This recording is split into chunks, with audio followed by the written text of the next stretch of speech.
Right, hello there, my name is Paul, I'm also called Knickknack. I'm the brains behind Knickknack's Daily Teaser, the most fun you can have on the internet whilst not looking at naked women. I'm also somebody who does movie reviews as and when he sees a film, and as and when my new spectacles turn up, I'll possibly be watching some more. I also talk about TV shows I'm watching, and at the minute I've been watching the 60th anniversary specials about Doctor Who, and I'll try and put a link to those either in the eye or in the end cards. I also talk about the fourth series of For All Mankind, which is something else I'm watching and thoroughly enjoying. Tonight is Tuesday the 5th of December. I've just had my nephew and his pet bunny over, so I'm now going to tell you about that fourth episode. The episode is called House Divided, and I wanted you to know what I thought. Episode 4, House Divided, opens with a long shot of the Happy Valley base on Mars, and then shifts to show us a staging area on the base where Svetlana and Vasily, Masha Mashkova and Eduard Osipov, I hope I've got those names right, are arguing about the coup that's taken place back home in Russia. Svetlana supports the old Gorbachev regime, whilst Vasily supports the new hardline government led by Fyodor Korzhensko.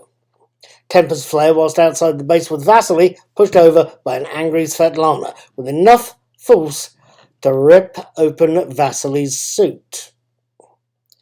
Post-titles, we're back on Earth at Star City in the USSR, where we find a snow-covered Margot Madison, Ren Schmidt, outside the Roscosmos HQ, about to start her first day at a brand new, very Russian job. She is, she thinks, going to be an observer of the top-level meetings of Russia's space agency and its director. It's only when the meeting starts that Margot finds out she's more involved in an execution than a meeting.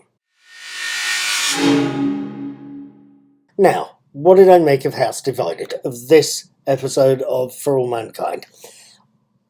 A few years ago now, I watched the Amazon alternate history series Man in the High Castle, and whilst I felt Man in the High Castle had something of a cop-out ending, they could have bombed San Francisco, and maybe should have done, it felt like it was an enjoyable little Cold War drama. Yes, a Cold War drama.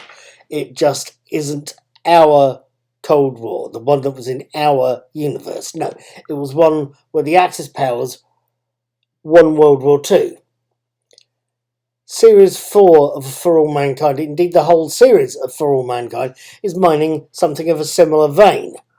But where Man in the High Castle has atomic Nazis versus Shinto secret police all battling for control of San Francisco, this series, For All Mankind, and this particular episode shows us an alternative 21st century version of the Cold War between the US and the USSR. The one where the Soviets won the space race, and the one whose Cold War is still running that space race, rather than the proxy wars of our Cold War or the police raids of Man in a High Castle.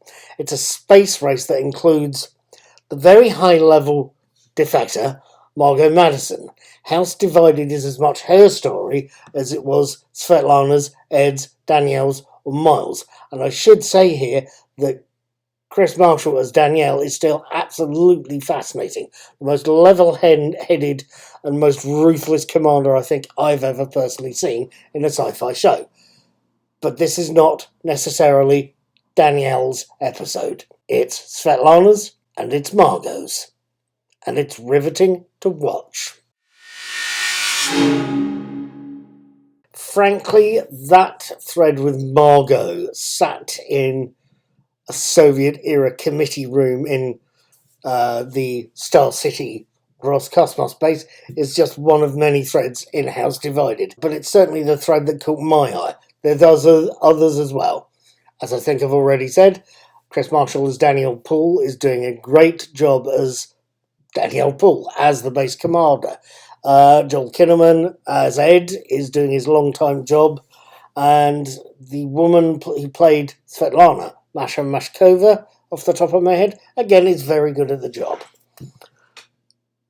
But the thread that caught my eye was Ren Schmidt as Margot Madison and stuck out seriously in the cold.